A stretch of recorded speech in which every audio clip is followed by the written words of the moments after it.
On January the 10th, 2018, a 19-year-old woman walked into a Walmart in Midland, Texas. She connected her phone to the store's Wi-Fi network. Then she made a call to her sister. The conversation was short, but what she said during that call would immediately raise alarm. Caitlyn Marie Dennison told her sister that the man she had traveled to Texas with made her afraid for her life. She also said he tried to force himself on her. While they were speaking, Caitlyn sent a location pin. It showed exactly where she was standing, inside a Walmart on North Midland Drive. The call then suddenly ended. Caitlyn had noticed the man approaching and she hung up.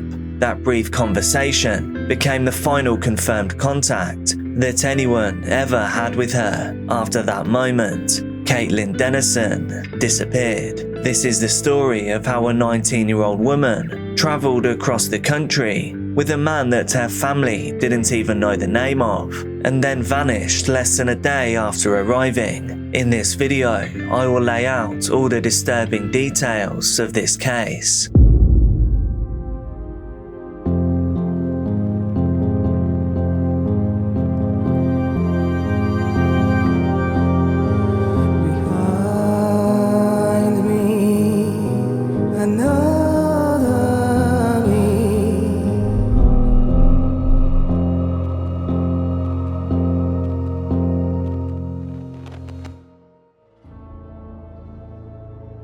By the way, this is Dark Case, and you can call me Jack. I bring you rare and unseen true crime cases, as well as other things that you may later regret knowing, with multiple uploads every single week. So if all of that sounds like your kind of thing, then please do join the Dark Case family now by simply hitting subscribe. Judging by some of the comments I get, I feel like I need to say this in every video, but guys, I am a human being. And it's a bad time to be a human creator right now. I'm working tirelessly to push back against the vast quantity of AI content that now overwhelms our feeds here on this platform. But it really has gotten to the point that I can't do this alone. Don't get me wrong, you just being here does mean so much, and you do allow me to continue sharing these stories. However, I now also have new membership tiers here on this channel, where you can access perks like early access to videos and exclusive videos, and also a behind the scenes podcast called Jack's House that I record in a cemetery in my car. I really do appreciate all of you either way, and believe me, this is not a pressure sale at all. And now for today's silly little question. If there was a $100,000 ransom on you, do you think that people you know would pay it? Let me know down in the comments. But now, on with the video. Caitlyn Marie Dennison was born on August 7th, 1998. She grew up in Reno, Nevada. Friends and family described Caitlyn as outgoing, funny, and someone who easily made people laugh. The person closest to her was her younger sister, Rachel Dennison. The two of them were only about 13 months apart in age. Because of that small age gap, they grew up doing almost everything together. They attended the same schools, and they shared many of the same friends. Rachel later said that they spoke to each other almost every day. Life inside the Dennison household, it wasn't always stable. Their father worked long hours, and their mother struggled with alcoholism. As a result, the siblings often depended on each other for support. Caitlyn was the oldest child, and at times she took on a protective role towards her younger siblings. She also had quite a distinctive appearance that makes her quite recognizable. A lot of people are asking us to make a video with more details because they don't have a Facebook page, so that's going to be this video. Caitlyn has these two tattoos on her fourth finger. She is the letter M, and then above it, an alien head. On her other finger, she has this zodiac sign. She would always wear big rings like this. On one of her wrists, she had the Eye of Horus, as well as these little stars. On her other wrist is the Libra scales. Caitlyn also has stretched lobes, a second ear piercing, a nose piercing on each side, and sometimes wears a septum. She was also known for wearing the little tattoo choker. This is also Caitlyn's natural hair color right here, but she usually bleached it. This photo is Caitlyn without makeup. This shows Caitlyn with heavy makeup, as well as her nose piercings that she would wear. She has a freckle right below her lip. Caitlyn had struggled with depression during parts of her life. and those struggles left visible marks on her arms and legs. But according to the people who knew her best, those struggles did not define who she was entirely. What they remembered most was her humour and her ability to make friends quickly. That is part of why the silence after her phone call felt so alarming. Caitlyn and her sister had always stayed in contact, even during just ordinary days. If something funny had happened, Caitlyn would call. If she needed help with something small, she would call. And that pattern had existed for years. So when the call from the Walmart parking lot became the last conversation that anyone had with her, Rachel immediately knew that something was wrong, and she knew that phone call was a clue. Sometime in 2017, Caitlyn met a man from Midland, Texas while she was living in Reno. Exactly where they met has never really been confirmed. Some accounts say it may have been at a club. Other reports suggest it could have been at a McDonald's in the Reno area. What investigators have confirmed, though, is that the two had known each other for several months before Caitlyn disappeared. During that time period, Caitlyn occasionally mentioned him to her sister, but there was always a critical detail missing from those conversations. Caitlyn never told her family his name. She also never showed them a photograph of him either. So this limited information that she shared really did create a major obstacle once the investigation began. The only detail that the family knew was that the man worked as a truck driver. Investigators did later confirm that he was connected to the Permian Basin oil industry. The Permian Basin is a major oil-producing region where contract drivers frequently move between temporary job sites. Some live temporarily in RV parks or in worker housing camps near oil fields. Investigators believe that the man Caitlyn met may have been living in an RV whilst working in the area. There's also an important detail that I should mention about Caitlyn. Before she took that trip with a man, there was another development in Caitlyn's life that added a layer of uncertainty. Shortly before leaving home in Reno, Caitlyn reportedly discovered that she might be pregnant. According to her sister, Caitlyn had taken a pregnancy test that showed a positive result. At that point, she had not yet decided what she wanted to do. Family members later said that she was still thinking through her options. What investigators have never been able to determine is whether her situation influenced her decision to travel to Texas with the man. What is known is that in early January of 2018, Caitlyn made a sudden plan. She was going to Midland, and she would be travelling there to see the man that her family knew basically nothing about. In early January of 2018, Caitlyn Dennison made a sudden decision to leave Reno.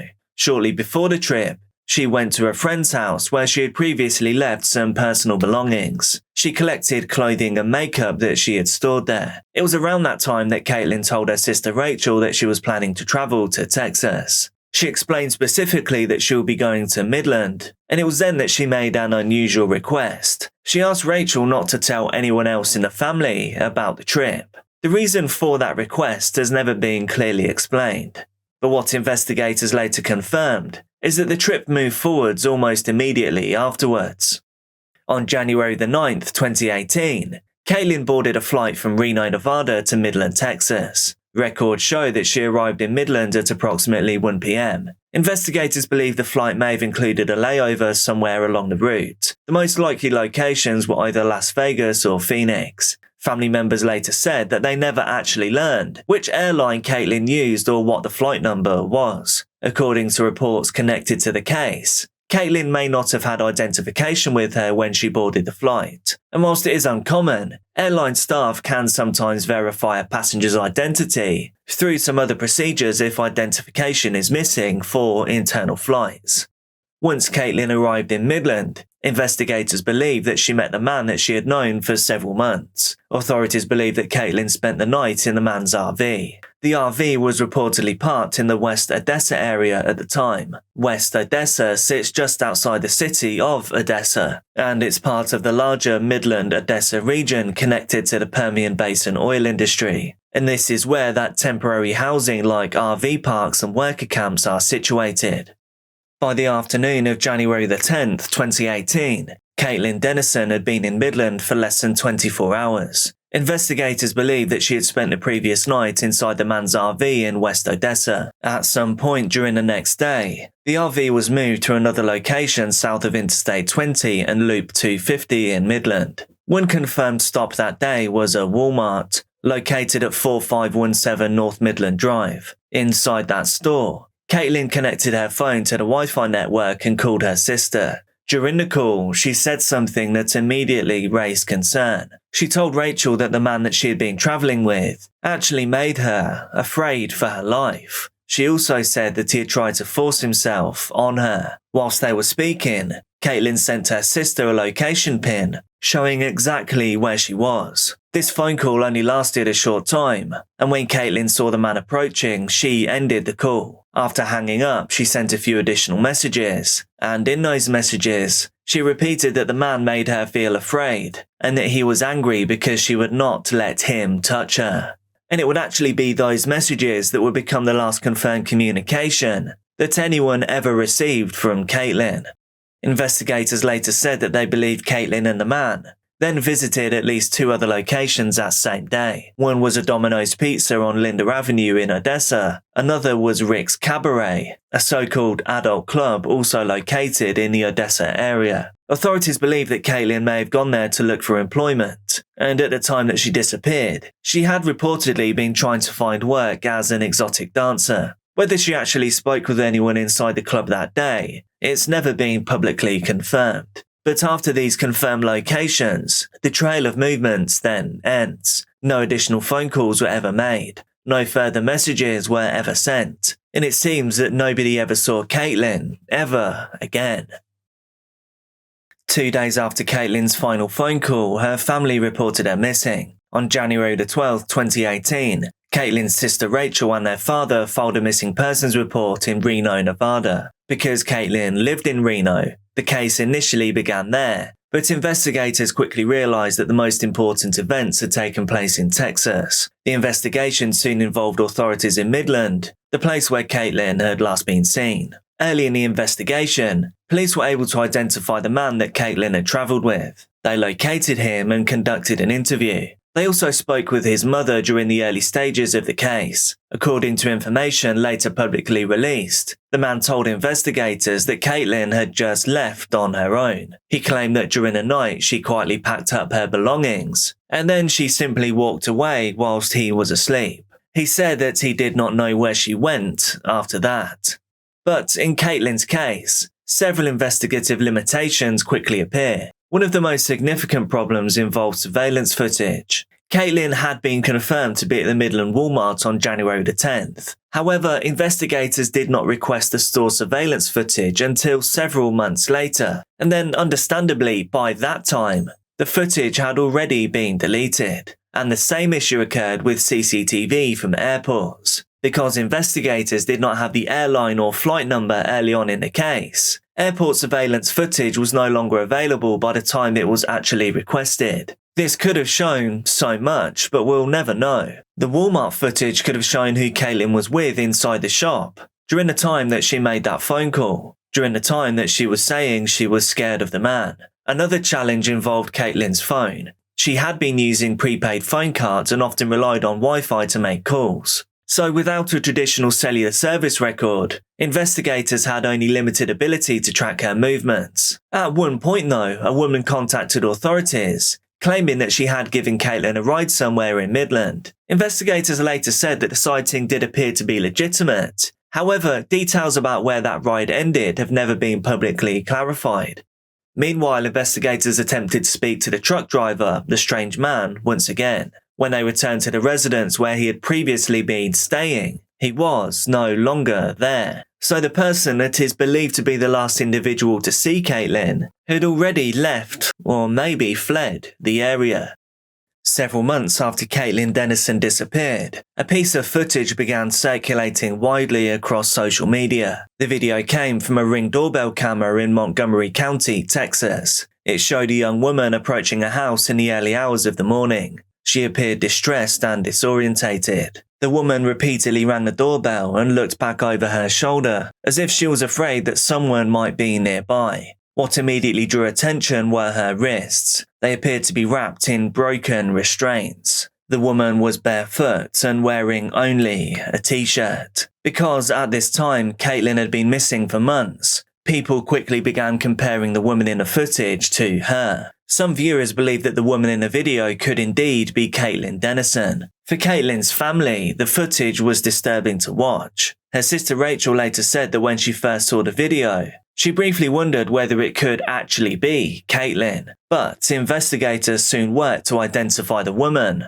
and they later confirmed that the person in the video was not Caitlyn Dennison. She was instead a 32-year-old woman who had thankfully escaped a DV situation. After leaving the home where she had been held, she ran through the neighborhood seeking help. The man in that case never really faced justice because after contacting authorities, he passed away. For Caitlyn's family, this moment created another brief wave of attention around her case. But once the woman was identified, that speculation once again ended. And now the search for Caitlyn returned to the same unanswered question: exactly what had happened after that phone call from the Walmart in Midland.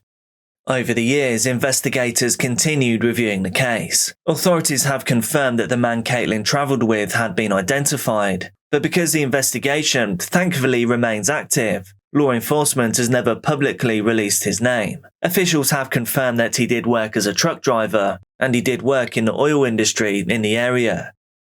Investigators also released information about a vehicle connected to the case. Authorities stated that Caitlyn had last been believed to be in a Ford F-250 pickup truck, associated with that same strange man she travelled with. And I mean, surely if this truck was involved in anything suspicious, someone would have recognised it. It's not exactly incognito. Despite those details though, many aspects of this case remain shrouded in mystery. But then, several years later, investigators began taking another look at the disappearance. In 2020, the case came under the attention of Texas Ranger Jeremy Cater. Cold cases are sometimes revisited when investigators believe that new information may exist, or when resources allow for them to take another look. In October of 2024, authorities announced that Caitlyn Dennison's case had now gained renewed investigative attention. That announcement was followed by a search operation in Midland County. Multiple law enforcement agencies participated in the effort,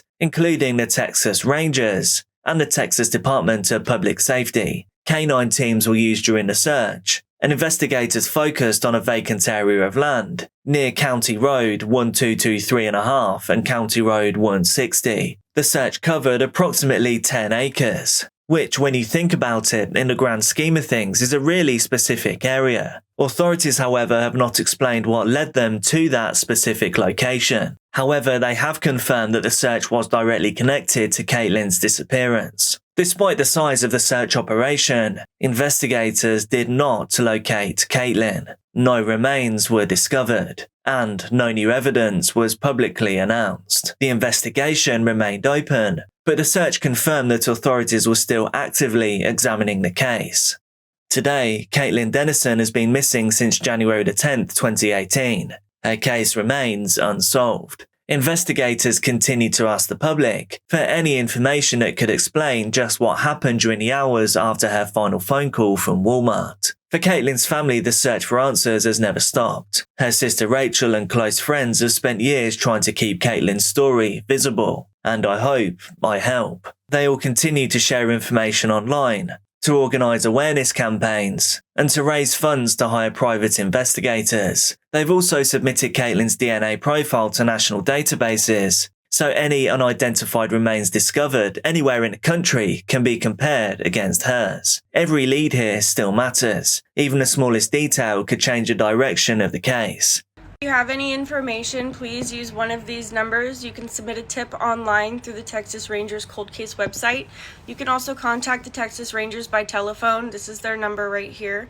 If you call Crime Stoppers and you provide a tip that finds Caitlyn where she is, there's a $3,000 reward. We're also trying to raise more money to contribute to this reward. Here's the Crime Stoppers tip line right here. If you want to contact us directly, this is our email, findcaitlindedison@gmail.com, or you can text or call us at our tip line. This is the family-run tip line. This is our phone number, so if you text or call that, it'll come directly to us. And there's something else about this case that I just feel that I should mention. 10 years before Caitlyn disappeared, her cousin, Brianna Dennison, was abducted and then had her time ended in Reno, Nevada. Brianna was also 19 years old at the time. The man that did it, James Michael Biella, was later convicted and sentenced to death. Investigators have said that the two cases are not connected, but for the Dennison family, this really must just be unthinkable. Two women from the same family, the same age, separated by 10 years. One of those stories is confirmed to have ended in tragedy. The other still has no answer. If by any chance you have any information about Caitlyn Dennison or her whereabouts, investigators ask that you contact the Texas Department of Public Safety or the Midland Police Department. Even the smallest piece of information could matter. What happened to Caitlyn? What are your thoughts on this case? Let me know down in the comments. In the early hours of March 27th, 2025, a 16-year-old girl snuck out of her home in Hernando County, Florida. It was around 1:30 in the morning. According to investigators, she had made a decision to meet someone. That decision would place her outside, alone, in the dark. And then, hours later, a passerby walking along a trail at Cypress Lakes Preserve would make a discovery that triggered a haunting investigation. Deputies from the Hernando County Sheriff's Office were immediately dispatched to the scene. Very early in the investigation, they believed the way in which this happened and who it happened to, it was not random. Instead, they believed the girl had voluntarily gone to meet the person that did this. That raised a critical question. Who was a 16-year-old meeting in the middle of the night? And why would she end up like this? Later on that same morning that the girl was found, the quiet trails of Cypress Lakes Preserve in Ridge Manor became the focus of a major police response. At approximately 9:35 a.m., a passerby contacted emergency services after finding the body of a female near the preserve's trailhead. The location sits just off Ridge Manor Boulevard in Hernando County, Florida. Investigators would later determine that the body had been located roughly 50 to 100 feet inside the wooded trail area. Deputies arrived and quickly secured the scene. The Hernando County Sheriff's Office Major Case Unit immediately treated this as a homicide investigation. At that moment, investigators did not yet publicly identify the victim. However, the condition of the scene immediately suggested that the brutal actions towards the victim had not occurred by accident. Sheriff Al Nienhuis later explained that the evidence indicated that significant violence had occurred. Investigators also believe that the attack involved a sharp-edged object. The specific weapon, though, was not publicly confirmed during these early stages of the investigation. Crime scene units remained at the preserve for an extended period, whilst processing the area and documenting evidence. While detectives worked at the scene, a person approached law enforcement and they reported a missing teenager. The information that the person provided allowed investigators to identify the victim as Gabriella Faye Elliott. Gabriella Faye Elliott grew up in Hernando County, Florida. Family members described her as someone whose personality immediately stood out in a room. Her mother, Danielle Caltagaroni, later said that Abby had a way of making people smile. Friends and relatives often described her as funny, energetic, and outgoing. According to her family, she loved spending time with the people she was closest to. Watching movies together and relaxing with friends were among some of the simple things that she enjoyed. Family members said she often acted goofy and liked making others laugh. Those who knew her also described her as a girl that cared deeply about the people around her. Her obituary later stated that she had an unusual ability to make others feel valued and included. That description appeared repeatedly in tributes written by friends and relatives. At the time that she met her end, Gabriella was completing her education through Florida Virtual School. She had previously fallen behind on some academic credits, but rather than just abandoning those goals, She had begun working long hours online to catch up. Family members said that she sometimes spent 10 to 12 hours a day completing schoolwork. Her determination had a clear purpose. Gabriella wanted to graduate the following year. She also hoped to attend high school in person and to experience what would effectively be her first traditional year there. For her family, that plan represented the next chapter of her life. But in late March of 2025, those plans were suddenly interrupted. Investigators were now trying to determine what had happened during the early hours of the morning that she left home, and more specifically, exactly who was it that she had planned to meet. The teenage girl's mom says she and her family want privacy during this difficult time, but she did give us some insight into who her daughter was and who she wants her to be remembered as. Meet Gabriella Elliott, a beautiful teenage girl her mother describes as bubbly, outgoing, and smart. She celebrated her 16th birthday just 2 weeks ago. Now, her memory, preserved in time in a photograph, after an unimaginable murder leaving her community shaken. Friday night, people began dropping off flowers at the Cypress Lake Preserve, honoring the 16-year-old gone too soon. It's a tragedy. It's, a young girl should never have to die like that. So I just wanted to honor the family and her. Mark Schilling was watching News Channel 8 Friday afternoon when he saw Elliott was killed not far from his house. Later in the evening, he drove out to the preserve to see the scene for himself. I was shocked. Just a waste of life, for the young man as well, and especially for the young girl, two lives wasted away for probably no reason at all. As detectives continued examining the evidence collected at Cypress Lakes Preserve, they began building a timeline of Gabriella's final known movements. One of the earliest pieces of information came from a witness. That witness told investigators that Gabriella had left her home at around 1:30 in the morning. According to that witness, she had left with the intention of meeting someone. At that stage of the investigation, the identity of that person was not yet publicly known. However, investigators quickly realized the importance of that detail. If Gabriella had arranged to meet someone during the night, that individual could be a critical witness, or they could potentially be something far more serious.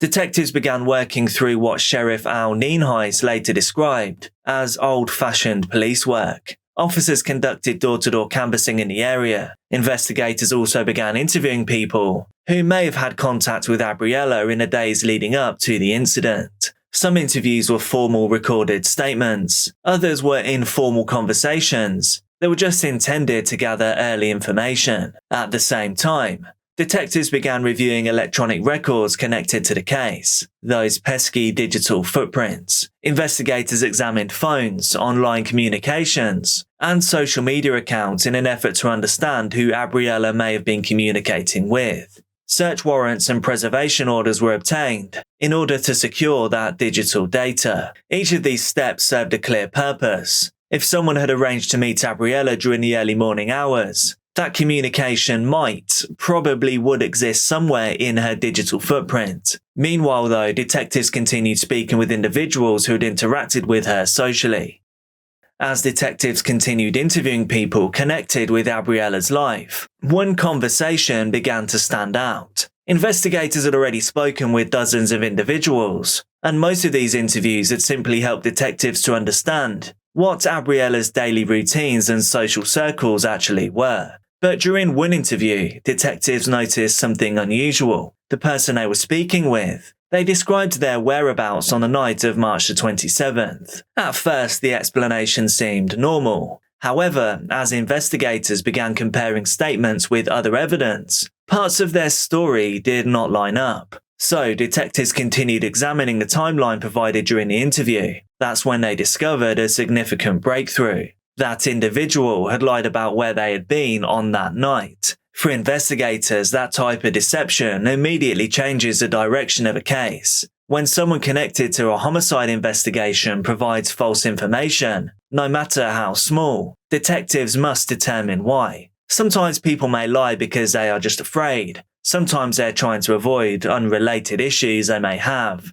But sometimes that lie exists because the truth would connect them to the crime itself. At this stage of the investigation, detectives still had to consider all three possibilities.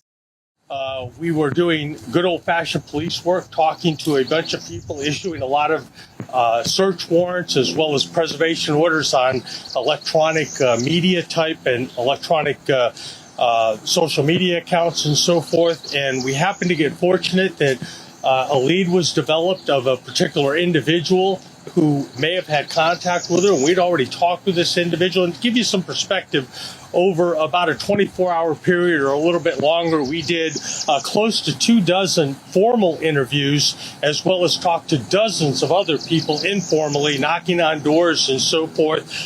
We probably had about a dozen different documents that we had to do, like, as I said, search warrants and preservation orders. So detectives worked very late into last night, as well as getting up very early this morning, and continued working. One of the things that we did, one of those kind of informal interviews, led us to believe that a person might have been in the area who originally told us that he was not in the area. And of course, that caused us to focus in on that particular individual. I'm happy to report that a few hours ago, about 2 or 3 hours ago, after interviewing this individual and talking with the state attorney's office, we were able to develop enough information where the state attorney was comfortable in charging a Mr. Cameron Cubel, C-U-B-E-L. He's a 16-year-old white male, and he was charged, or is in the process of being charged, with first-degree murder. Again, that's in consultation with our local state attorney's office.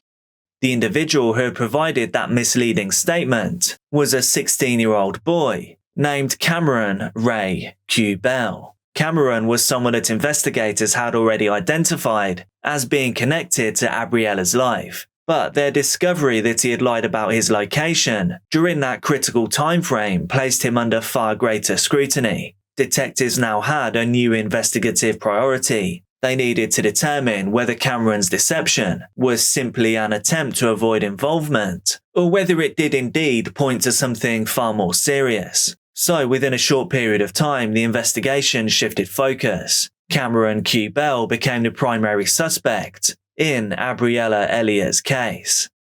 As investigators continued building the evidence, additional information began to clarify exactly how Cameron and Gabriella knew each other. Family members later confirmed that the two of them had previously been in a relationship. According to those close to Gabriella, the relationship had ended roughly 6 to 8 months before this incident. But despite this breakup, investigators later said that the two of them had remained in contact. During a press conference discussing the case, State Attorney Bill Gladson described evidence that suggested that the relationship had in fact been troubled. He referred to it as what he believed could be described as a dysfunctional relationship. And we first told you about this case a few weeks ago when the girl's body was found near Cypress Lake Preserve. And at that time, the sheriff said that he believed the victim likely knew her killer. Today, Fox 13's Ariel Placencia learned more about the relationship between the two 16-year-olds. I'll say this much, there was still contact, but it was an ex-boyfriend. At some point, Cameron Cubel and Gabriella Abby Faye Elliott had dated. We do have evidence of what I think could be described as somewhat of a dysfunctional relationship. During Wednesday's press conference, officials did not elaborate much about what happened in the early morning hours of March 27th. But we know a witness told investigators that Abby reportedly snuck out of her house in the middle of the night to go meet people. A passerby later found her body near a hiking trail at the Cypress Lake Preserve. She brought light and joy to everybody that she met. From the beginning, the Hernando County Sheriff said the victim likely knew her killer. We could tell pretty quickly that there was a lot of passion and a lot of violence involved in the particular death. And on Wednesday, a grand jury indicted 16-year-old Cubel for first-degree premeditated murder in the death of his 16-year-old ex-girlfriend. We're charging him as an adult. He's going to be in adult court. The state attorney mentioned critical evidence was gathered from phones and computers in this case. I'll answer it generally. They were vital. You leave a lot of digital footprints and fingerprints on all kinds of stuff that you do on your phone. And he repeatedly encouraged parents to watch for signs of teen dating violence. If you see them going down the path where there's a boyfriend that's extremely jealous or possessive or snooping around or something like that, be aware of that. Statements from people who knew Cameron also provided further context about his possible behaviours. Several of his classmates later told reporters that Cameron had developed a reputation for becoming jealous in romantic relationships. One classmate described Cameron as someone who often became angry if he even just believed that a girlfriend was speaking with another boy. Another said that he had witnessed Cameron yelling at girlfriends during arguments. Some classmates also described situations in which Cameron had actually been involved in physical confrontations with other students. One former teammate recalled an incident in which Cameron had to be separated from another student during a dispute. These accounts, however, they don't form the legal basis for a criminal case, but they can provide investigators with additional context as they examine the relationship between the two teens. Detectives also learned that Cameron had previously faced a battery charge, something totally unrelated to this case.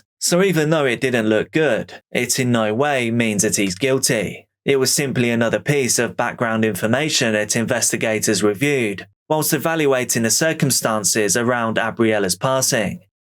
At this stage, a possible timeline was now emerging. They knew that Gabriella had left her home to meet someone, and they also knew that Cameron had lied about where he had been on that very night. And when you add to that the fact that the two of them had been in a romantic relationship, a relationship that was now over, and we know that Cameron can be jealous, all of this combined was enough for investigators to take the next step.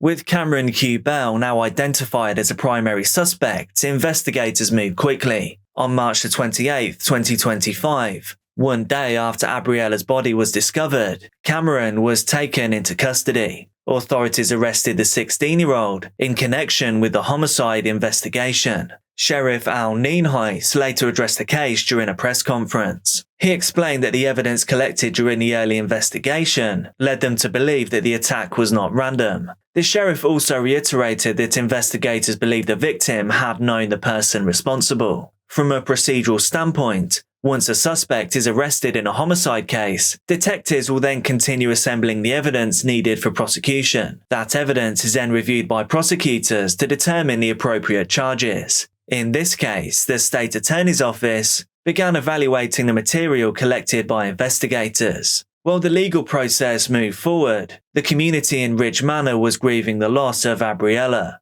someone that many of its people knew personally.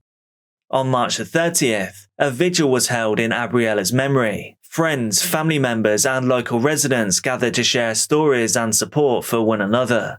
During the vigil, Gabriella's mother spoke to those in attendance. She said that her daughter had the ability to make anyone smile. Her stepfather also addressed the crowd. He thanked the community for showing support and said that Gabriella had always been someone that had brought light to the people around her. Around the same time, a fundraiser was organised to help cover funeral expenses. The campaign was created by Gabriella's mother. It quickly reached and exceeded its initial goal of $10,000. The donations were intended to help the family to cover the costs associated with funeral and related expenses. A memorial service for Gabriella was then scheduled for April 5, 2025, at Brewer & Sons Funeral Home. While those arrangements were being made, prosecutors were preparing the next stage of this criminal case. In cases involving first-degree murder charges, prosecutors often present evidence to a grand jury. A grand jury's role is to determine whether sufficient evidence exists to formally indict a suspect. On April 17, 2025, that process concluded. The grand jury returned a bill of indictment against Cameron Ray Q. Bell. The charge was first-degree premeditated murder under Florida Statute 78204. According to prosecutors, the indictment alleged that Cameron had inflicted multiple sharp force injuries that caused Gabriella's time to come to an end. Following the indictment, authorities confirmed that Cameron would be prosecuted as an adult. At the time of the announcement, he remained in custody at a juvenile detention facility without bond. Prosecutors indicated that he would later be transferred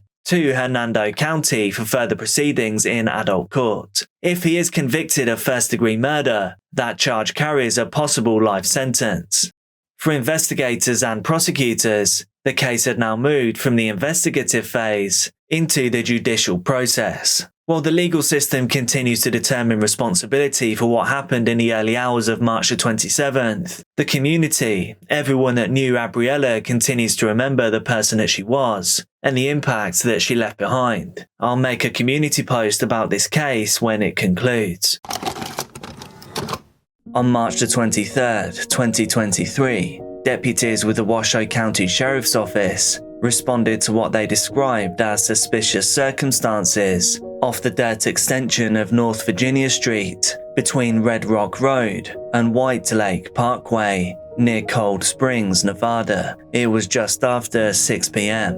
When deputies arrived. They located a young woman. Investigators secured the scene while the Washoe County Medical Examiner's Office began its work. Within hours, authorities would confirm how serious this event was, but even then, they had no idea just how much worse things were going to get. In the weeks before her end, messages had been sent to her phone. One message warned, "You have no idea what's coming." There were references to doing bad things to her family too. This included her daughters. And then there was the countdown. The messages referenced specific days remaining before something would happen. Believe me, this truly is a dark case. The young woman they found was Haley Brianna Nieto. Haley was just 18 years old. She was a mother of 2 daughters, Luna and Mila. She was born and raised in Reno. People who loved her described a young woman who focused her life around her children. Her mother, April Nieto, would later tell the courts that Haley was fully dedicated to being a parent. And you can see she really did love her kids from her TikTok videos.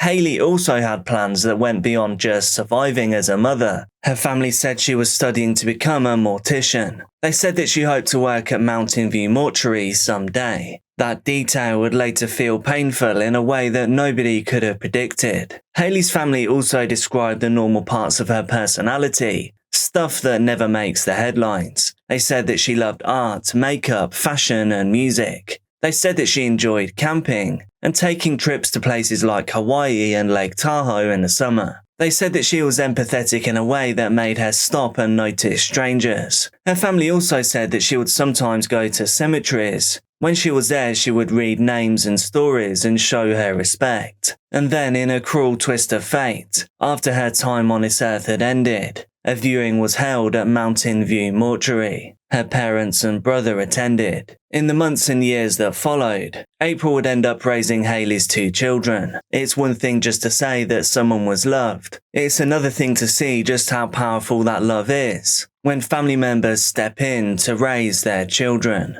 So when this case begins, it doesn't just begin with police tape. It begins with a young mother whose future, on paper, still existed. But then in late 2022, something entered her life. Something that nobody could have predicted. Messages started arriving, and they were weird, to say the least. They read like someone building up momentum to do something bad. But who was sending them? And why were they counting down the days?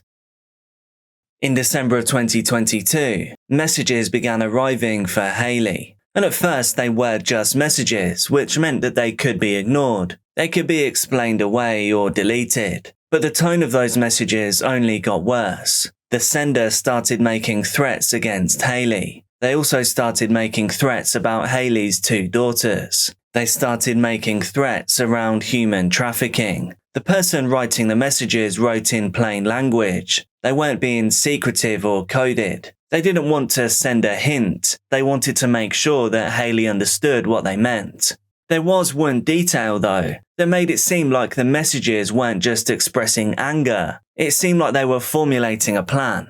The person sending the messages, they kept referencing a countdown. Every day, the number would get smaller and smaller, moving closer towards that dreaded 0. And that 0 would occur in January of 2023.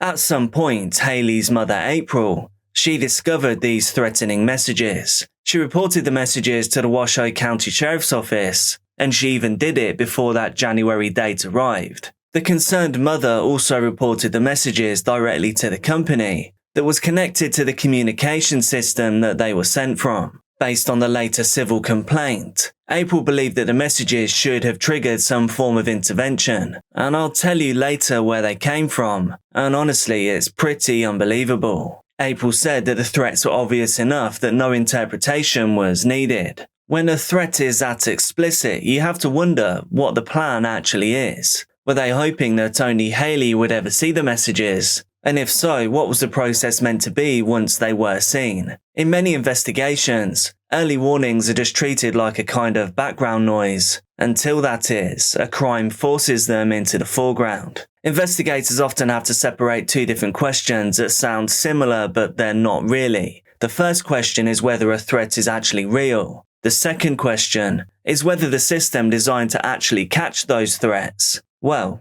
did it catch them? In Hayley's case, no. And then, January the 24th, 2023 arrived. That would be the end of the countdown. At the time, there was no public reason to connect that date to what would happen next. But later it would become a date that investigators could not stop returning to. This whole thing was happening in slow motion, in open air. On March the 23rd, 2023 at around 6 p.m, deputies responded to a report of suspicious circumstances. The location was in the Cold Springs area north of Reno. Deputies went to the dirt extension north of Virginia Street, between Red Rock Road and White Lake Parkway. Off that dirt road, they found a body. At that moment, the identity was not immediately announced publicly. The Washoe County Regional Medical Examiner's Office would, however, later identify the body as Hayley Nieto. The medical examiner would determine that she met her end by a single firearm injury to the head. This case was ruled a homicide. The Washoe County Sheriff's Office asked for the public's help in identifying facts surrounding the case. Investigators requested that anyone who had been in the area between 5 a.m. and noon on March the 23rd contact detectives immediately. A reward of $5,000 was offered through organization Secret Witness for information leading to an arrest and prosecution. Even in cases where investigators already have strong direction, public tips still can matter. They can place a vehicle on a road at a specific time. They can confirm whether the area had unusual activity. They can also eliminate false timelines that can spread quickly once a case hits the community. False rumors are the last thing you want. The discovery of Hayley itself raised a more basic problem. What was she doing out there? So investigators had to work backwards from the dump location. They had to determine when Hayley's time on this earth ended and where it actually happened. They had to identify who had control of her final movements, and they had to do it all among public concern. They now knew that an 18-year-old mother had been left in a remote area like discarded trash. They knew Hayley had been gone for 2 days, and in that time something had happened that never should have. The next question was what the physical evidence could reveal about those 2 days, and whether that evidence would point them towards one person, or maybe more. Investigators determined that Hayley's time on this earth had ended 2 days before her body was discovered. That date was March 21st, 2023. Surveillance audio from the Siegel Suites Nevada in downtown Reno captured the sound of a firearm discharging at approximately 4:45 p.m. Immediately after that sound, someone can be heard yelling, "Oh my God." Following this, there was no call to emergency services. Instead, evidence presented later in court showed that now a different sequence of actions had begun. A large blue duffel bag was obtained. Items were gathered that could be used to dismantle a body. And according to the criminal complaint, that's exactly what they did above the knee. The stated purpose of the dismantling was to be able to contort Hayley's body so that it would fit inside the duffel bag. That bag is what you're seeing on screen right now. Red-stained items were removed from the room. This included a sleeping bag. Surveillance video later showed at least one man carrying a large blue duffel bag out of the property. Another individual was seen entering and exiting the room during the period and after the blast. The bag was transported away from the motel. And then Hayley was dumped. 3 individuals in the area ultimately discovered the bag and then alerted authorities. From an investigative point of view, This was no longer a question of whether someone panicked in a moment. The physical evidence suggested planning after the trigger was pulled. It also suggested cooperation. It didn't show panic. The question investigators now faced was pretty direct. Who was inside room 517 when that firearm discharged? And then who helped afterwards? Detectives were now working to identify who had been seen at the motel and who had left Reno shortly after March the 21st.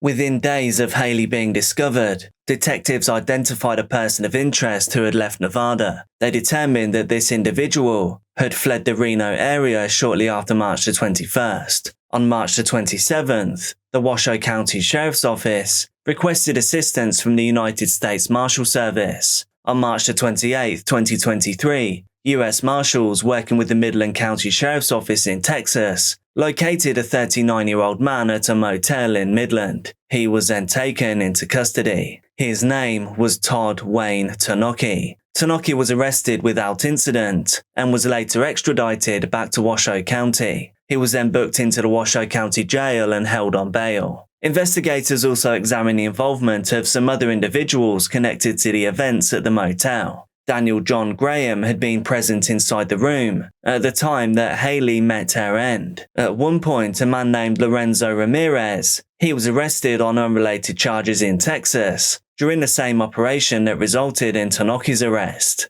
Ramirez's involvement in the case was reviewed, and Daniel Graham was initially misidentified as Ramirez due to some similar physical characteristics before that confusion was then corrected. At this point, the public now understood that Tanoki was accused of being the man inside room 517. They understood that another individual had also been present. They understood that the case involved concealment of evidence. But one major detail had still not been fully connected in the public narrative. The threatening messages from late 2022, they now came into sharper focus. Now investigators could reveal something that changed how those messages were understood, because those messages had not been sent from a random cell phone. They'd been sent from somewhere very specific. When investigators traced the threatening messages from December of 2022, they traced back to the Washoe County Detention Facility. Todd Wayne Tanoki had been in custody at that facility from January the 20th, 2020 until January the 24th, 2023, when the countdown came to an end. The messages were sent through a system operated by Smart Communications. That system allowed inmates to communicate with people outside the jail by using monitored electronic messaging platforms. According to the latest civil complaints filed by Haley's family, the system included monitoring capabilities, keyword flagging features, and reporting mechanisms designed to increase safety. The complaint alleged that Smart Communications did retain the ability to review electronic messages sent through its system, with the only exception being privileged legal communications. The complaint also alleged that the system was capable of sending notifications when certain keywords appeared. And, as we know, the threats that were being sent to Haley were not disguised. They weren't sent in code. They were just written in direct language. And these messages included threats to ending Haley. They also included threats involving her daughters and human trafficking. They referenced revenge and included a countdown. That countdown was tied to January the 24th, 2023, and as we know, that's when Tanoki was released. Court filings state that Haley began staying in room 517 on March the 12th, and that room was paid for by Tanoki. A later civil complaint alleges that he was trafficking her after his release. So it seems like his threats did come to fruition in pretty much every way. Public records, however, they do not detail the full nature of their arrangement at that time. According to the civil complaint, April Nieto discovered the threatening messages and reported them to the Washoe County Sheriff's Office prior to Tanoki's release. The complaint also alleged that she reported them directly to Smart Communications as well. Instead, none of this was picked up on and Tanoki was released, and then less than 2 months later on March the 21st, Haley met her end inside room 517. So the timeline was very clear. The threats made in December, the countdown ending in January, the release, and then the homicide in March. For Haley's family, this connection was not just an abstract theory, it was proven and specific. They would later argue in civil court that if the system had worked as designed, authorities could have intervened before Tanoki was released. They argued that the threats were visible and that warnings were explicit. The question was whether this had been preventable, but before civil court, there was the criminal trial. On March 27, 2023, a criminal complaint was filed into the Reno Township Justice Court. Todd Wayne Tanoki was charged with murder. He was also charged with altering or destroying evidence. Additional charges included conspiracy to threaten or intimidate a witness, and conspiracy to prevent or dissuade a person from testifying. Tanoki later pleaded guilty to being a felon in possession of a firearm. Because of his prior felony history, prosecutors pursued a habitual criminal enhancement. Tanoki pleaded not guilty to the murder charge. The trial began in August of 2024 in the 2nd Judicial District Court in Washoe County. Judge Scott Freeman presided. The trial lasted 8 days. Prosecutors called more than 24 witnesses. Those witnesses included law enforcement officers, forensic specialists, and DNA experts. Surveillance audio of the 4:45 p.m. discharge inside room 517 was played in court. The prosecution emphasized the fact that no emergency assistance was then sought after that shot. Evidence was presented that blue duffel bag was obtained and then used to transport Haley's body. DNA evidence placed both Tanoki and Haley inside a vehicle that was connected to the disposal of the body. An acquaintance testified that Tanoki had previously said, "One day I'm going to kill that bitch," referring to Haley. The defense, however, argued that the shooting was accidental. Daniel Graham did testify that he believed the firearm was discharged unexpectedly, that it was all a mistake. The defense contended that Tanoki simply panicked afterwards. After closing arguments, the jury deliberated for approximately 2 hours. On August 28, 2024, the jury returned its verdict. Tanoki was found guilty of second-degree murder. He was found not guilty of first-degree murder. He was also found guilty of altering or concealing evidence. He was found guilty of conspiracy to threaten or intimidate a witness. He was also found guilty of conspiracy to prevent or dissuade a person from testifying. The case then moved to sentencing. On December 2, 2024, the courtroom filled once again. Judge Scott Freeman addressed Todd Wayne Tanoki directly. Tanoki interrupted the proceedings and asked, "You want to give me any more?" And Judge Freeman responded, "If I could, I would. It is my intention that you die in prison." The courtroom erupted in reaction. Deputies then intervened to maintain order. For the second-degree murder conviction, Tanoki was sentenced to 10 years to life in prison. The involvement of the weapon, that added additional years. The habitual criminal enhancement added 8 to 20 years. Each gross misdemeanor conviction carried 364 days. Judge Freeman ordered the sentences to run consecutively. If Tanoki would deny parole and serve the maximum, the total sentence amounted to life plus 23 years. During the sentencing hearing, Haley's mother April delivered a victim impact statement. She spoke about Haley's life and about raising her granddaughters. She wore a necklace containing some of Haley's ashes. In November of 2024, Haley's family filed a civil lawsuit. The lawsuit named Smart Communications, the Washoe County Sheriff's Office, and the Seagull Suites Nevada Motel as defendants. The complaint alleged that threatening messages sent while Tanoki was in custody should have been flagged and intercepted. It also alleged that authorities failed to investigate or prevent the harm that followed. The lawsuit included wrongful death claims, negligence claims, premise liability claims, and constitutional claims. In late November, Judge Kathleen Drakulik dismissed the lawsuit with prejudice. The court ruled that the wrong defendant had been named in part, and further ruled that the claims were based on alleged omissions rather than affirmative constitutional violations. And so, because the case was dismissed with prejudice, it can now not be refiled. I'm sure this is extremely frustrating for the family. Inside one of the UK's most secure prisons, Inmates were working inside a recycling workshop. The facility was located at HM Prison Frankland in County Durham. This is a Category A prison, designed to hold some of the most dangerous offenders in the country. On the morning of February the 26th, 2026, prisoners were carrying out routine work inside the workshop. At one point, an infamous prisoner, Ian Huntley, bent down beside a recycling crate. Moments later, another inmate approached him from behind. What happened next triggered an emergency response inside that prison. Huntley was then rushed to the hospital, having taken blows from a spiked metal pole.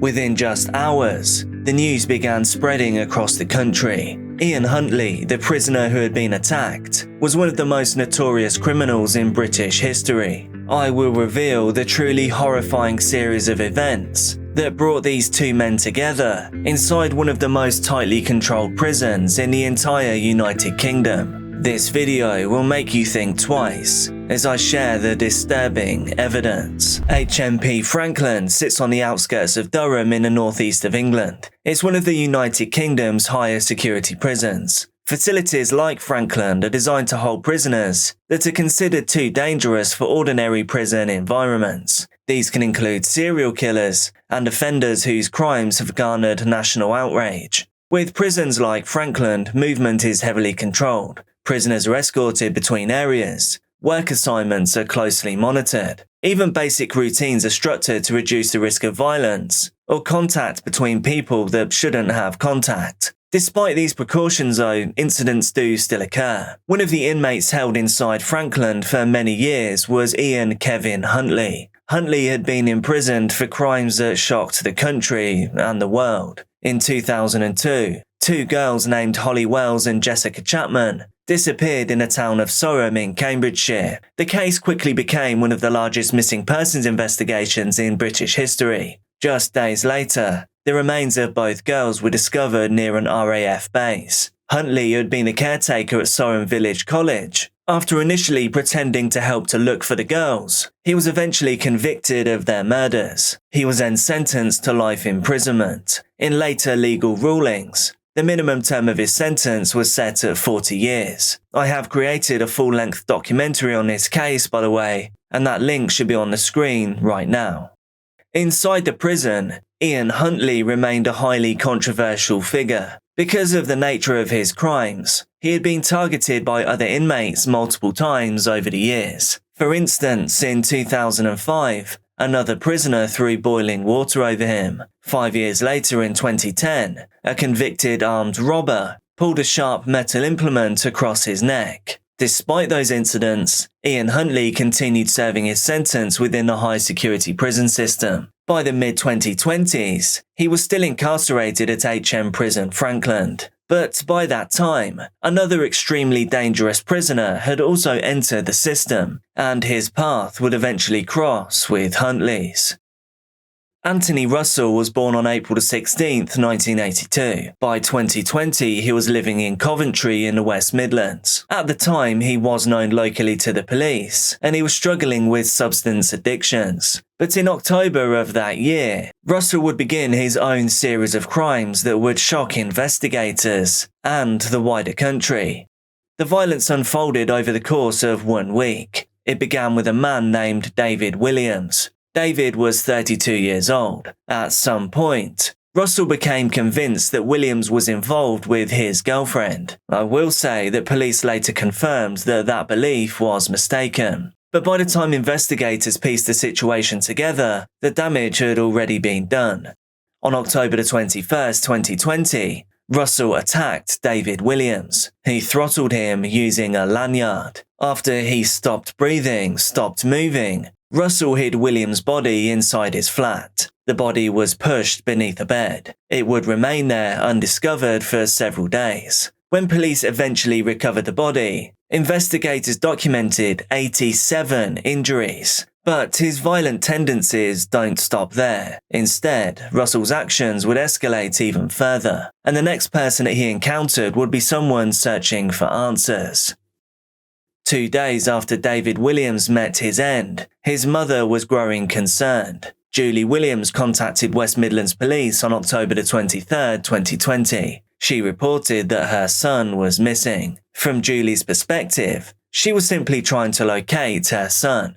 Investigators later believed that Russell went to speak with her about David, and then, during that encounter, detectives believed that Russell admitted what he'd done, and then all hell would break loose. Russell then attacked Julie Williams too inside her home in Coventry. This attack was extreme. Julie Williams suffered 113 separate injuries. Police later forced entry into the home during their investigation. Inside, they found her, no longer breathing, lying on the floor of her living room. So by this point, Russell had already committed 2 killings. But he still did not stop there. Instead, he left Coventry and began moving between towns.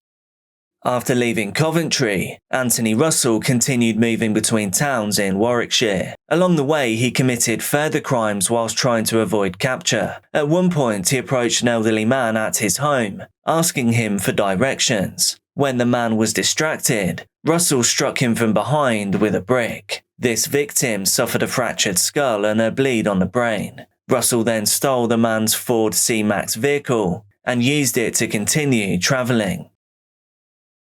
Shortly after this, Russell arrived in the town of Leamington Spa. It was there that he encountered a woman named Nicole McGregor. Nicole was 31 years old. She was also pregnant. According to the evidence presented in court, Nicole told Russell about the pregnancy and even showed him a scan image of her unborn baby on her phone. Investigators later determined that the two had only met a short time earlier. Despite this, Russell persuaded her to walk with him towards an area of Parkland known as Newbold Common. Prosecutors later suggested that he had lured her there with the promise of substances. At some point inside the woodland area, Russell then disgustingly violated pregnant Nicole. He then ended her time on this earth by applying pressure to the neck.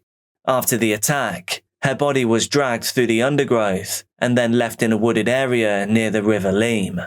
3 days later, on October 29th, 2020, Nicole McGregor's remains were then discovered. Investigators noted injuries consistent with being dragged through the woodland. During the investigation, detectives uncovered another disturbing detail, finding that after Nicole had disappeared, Russell had approached her partner and then pretended to help search for her. At one point, he even told the man, "I bet you can't wait for it to be born." By that time, he knew, because he did it, that Nicole was no longer with us. I will say that Russell had some real similarities to Huntley here, pretending to help to look for his own victims. By late October 2020, police were dealing with a rapidly escalating situation. 2 bodies had already been discovered in Coventry, and a 3rd victim had now been found in Leamington Spa. Investigators quickly identified Anthony Russell as the central suspect, the man that tied this all together. A major search operation began. Police forces worked across multiple towns whilst trying to locate him. Meanwhile, Russell continued attempting to escape. He travelled through the region using the stolen Ford C-Max, but the searchers eventually caught up with him. In the early hours of October 30th, 2020, police located the stolen vehicle on a road near Burton-upon-Trent in Staffordshire. Officers approached the car. Inside it, they found Russell sleeping in the back seat. He was arrested at the scene. When first questioned by police, Russell remained silent and kept a blanket over his head. Later, however, he admitted responsibility for all 3 murders, as well as the robberies committed during his escape. The week-long serious crime spree was now over, but the legal process that followed would reveal just how serious those crimes were considered by the court. After his arrest, Anthony Russell eventually admitted responsibility for the 3 murders. He pleaded guilty to killing David Williams, Julie Williams, and Nicole McGregor. However, he did deny one key part of the case. Russell claimed that he had not disgustingly violated Nicole McGregor. Because of this denial, he had to go to trial. The case was heard at Warwick Crown Court. During the first trial in February of 2022, Jurors were unable to reach a verdict on the violation charges. After more than 6 hours of deliberation, the jury informed the court that they were deadlocked. The judge then discharged the jury and ordered a retrial. The retrial took place just the following month. Prosecutors presented evidence and witness testimony, including evidence from Nicole McGregor's partner, the father of their unborn child. The prosecution argued that Russell violated Nicole and then ended her time on this earth in order to prevent her from reporting what had happened. On March 10, 2022, the jury returned a unanimous verdict. Anthony Russell was found guilty. The following day, he was sentenced. For each of the 3 murders, Russell received a whole life order. This is the most severe sentence available in the British justice system. It means that he would never be eligible for parole. During sentencing, the judge described Russell as being exceptionally dangerous and manipulative. Russell refused to attend his own hearing. The court was told that attempts to transport him had actually placed prison staff in dangerous situations. And so, from that point forward, Russell would spend the rest of his life inside the prison system. Eventually, he would be transferred to one of the high security prisons in the country, the same prison where another infamous offender was already serving his sentence. By the mid-2020s, Anthony Russell was being held inside the high-security prison system. At some point, he was placed at HMP Frankland in County Durham, the same facility where Ian Huntley was serving his sentence. Frankland houses prisoners considered among the most dangerous in the UK. Within that environment, inmates sometimes carry out controlled work assignments. One of those assignments took place inside a recycling workshop. On the morning of February 26, 2026, prisoners were working inside that area. At one point, Ian Huntley bent down beside a crate while carrying out a task. Another inmate then approached him. According to the available reports, the attacker was armed with a spiked metal pole. Ian Huntley was struck repeatedly in the head. Prison staff responded to the incident and Huntley was then rushed to the hospital. Doctors later reported severe brain trauma, along with multiple skull fractures. Ian Huntley was then placed into an induced coma, and then, days later on March 7, 2026, his time came to an end in hospital at the Royal Victoria Infirmary in Newcastle. He was 52 years old. It would be Anthony Russell that was identified as the inmate suspected of carrying out the attack. Directly after the attack, Russell allegedly shouted, "I have done it. I have killed him." Prior to the attack, it is alleged that Huntley was trying to bully Russell. If true, then that really did not go the way that he thought it would. Police opened an investigation and began preparing a case file for the Crown Prosecution Service to consider further charges. The incident quickly sparked strong reactions across the country and the world. Some people expressed a sense of satisfaction that because of Huntley's crimes, this made Russell a hero. But others pointed out a more complicated reality. The man accused of the attack was himself, serving a whole life sentence for multiple murders and other horrific crimes. In other words, this was not a case of justice being served necessarily. I mean, in a way it was. But in reality, it's just one extremely dangerous offender encountering another extremely dangerous offender inside one of the most secure prisons in the country. None of this makes Russell a good person. We remove people from society, but it doesn't mean they're no longer dangerous. It just means they're dangerous behind prison walls. And in places like Frankland, that just leaves monsters facing monsters. Be careful out there, and I'll see you soon.